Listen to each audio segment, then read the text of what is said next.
Melissa G, starting with my first question to you. I've read and I've heard you talk about it before.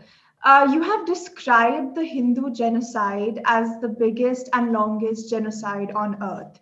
Only now are people beginning to understand this horrific reality, but the details for a lot of us are really sketchy. Could you please explain what exactly the genocide of Hindus refers to and what makes it the biggest and longest in human history? Absolutely, and it's a very important question. So Hindu civilization, it's the oldest surviving civilization on earth, and there's evidence for its existence, spanning tens of thousands of years and right across the globe. Of course, there were other ancient civilizations as well, the Mayans, the Aztecs, the ancient Egyptians, the Persians, but they were all wiped out. Only Hindus survive, the only ancient civilization that survives. And it's important to celebrate that survival because, of course, it means that at least some knowledge still remains today, and many of the practices are still alive today. But that survival hides a very ugly truth. And that is that the same forces that destroyed the Mayans, the Persians, the ancient Egyptians, they also wreaked terrible damage on Bharat and on the Hindu civilization. So yes, Hindus survived, but it came at a very high cost. And there are, of course, many sort of popular narratives out there to try and almost excuse the Hindu genocide or even to deny it. And you may have been taught some of this in school. And it's what's reflected in Bollywood and other places. And it's important to realize that these narratives, they were created with an agenda. They're not objective. Now, there has been some very good research done to understand the extent of the Hindu genocide by, sadly, a relatively small number, but very dedicated individuals and people like Conrad Elstji, Francois Gauthier-ji, Stephen Knapp, an organization called Ishitva Dharma Sansthapan Foundation very recently. They have been collating all of the evidence of different epochs of genocide throughout the last 1,000 years of Hindus and trying to come up with like a total figure. And the consensus is it's certainly in the hundreds of millions, and that's a conservative estimate. And of course, on top of that, you have hundreds of millions more Hindus who have been raped, who have been forced to flee, who have been tortured, who have been forced to convert to Abrahamic religions. And all this began with the Islamic invaders, roughly the 11th century is when they were really giving it some. And their main mode of destruction, it was and of genocide, was physical destruction. It was killing, it was raping, it was destroying temples, it was burning down libraries. So a lot of destruction actually you can see today still in Bharat with your own eyes. And when people are researching these eras of Hindu history, you only have to look at the records of the perpetrators to get the figures to understand the extent of all of this genocide and destruction. So many of the Islamic invaders, their own secretaries, Muslim chroniclers, they themselves are the sources of these numbers. So for example, the Islamic conqueror Timur boasts in the records of killing 100,000 Hindus in a single day. Or the Bahmani sultans who make the record that they have a target of killing 100,000 Hindus a year, spanning a roughly 200-year period. And there are so many of these examples. The Hindu Kush mountains, which span Afghanistan and Pakistan, they're called Hindu Kush because Kush means slaughter. It's the mountains of the Hindu slaughter. And there are descriptions of there being such a rapid extermination of Hindus there that literally Hindu blood would flow down the mountains.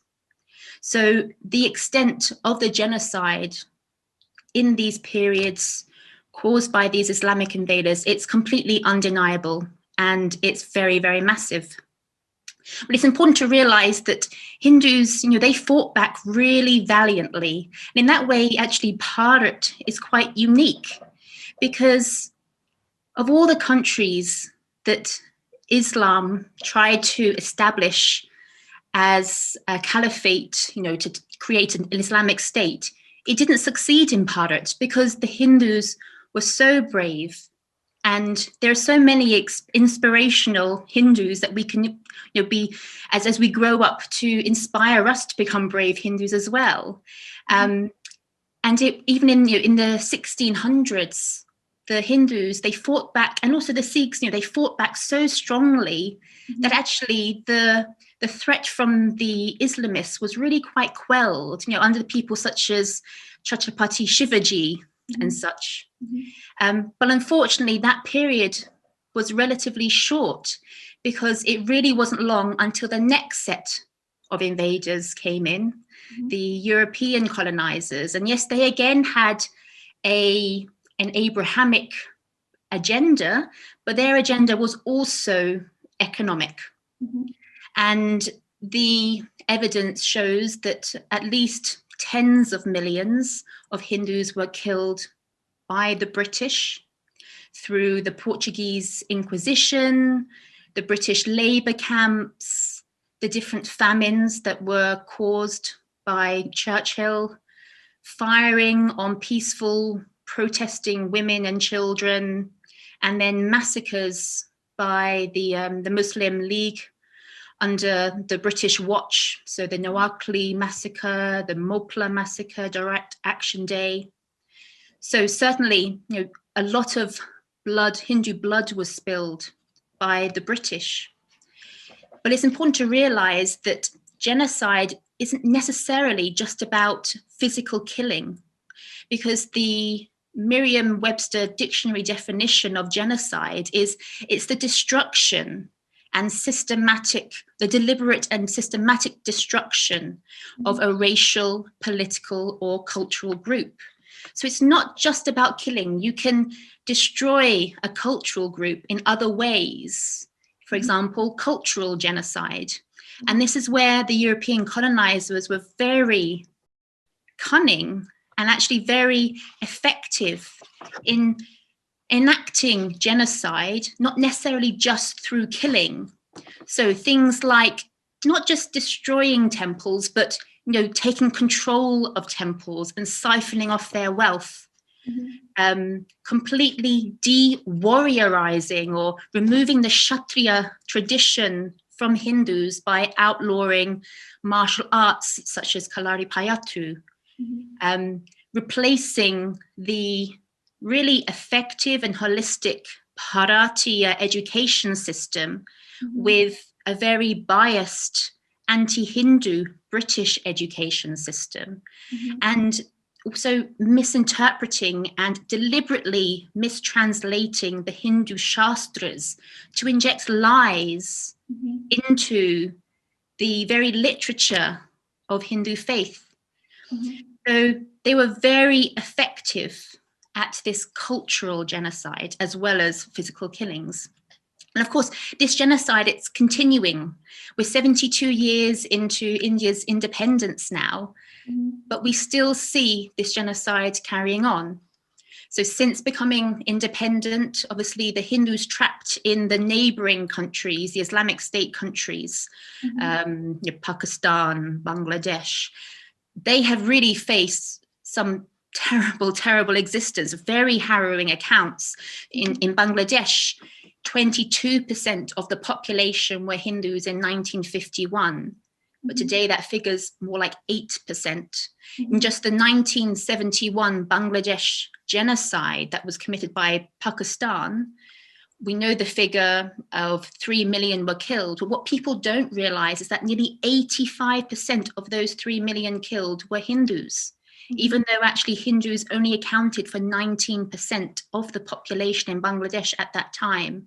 And of course, genocide of Hindus is continuing in India as well. Take the 202 Godhra massacre of 59 Karsevaks in Gujarat, burned to death by a mob of 1,000 to 2,000 Islamists. And it continues to this day.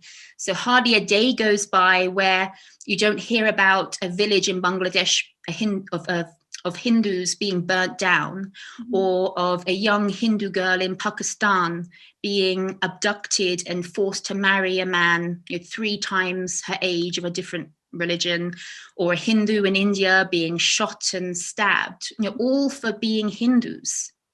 And just my last point is to emphasize that it's not just the Abrahamic faiths that are, causing this genocide. I've been focusing on the Islamists and the British Raj with their, Christian conversion agendas as well. But it's people of other ideologies, such as communists nowadays.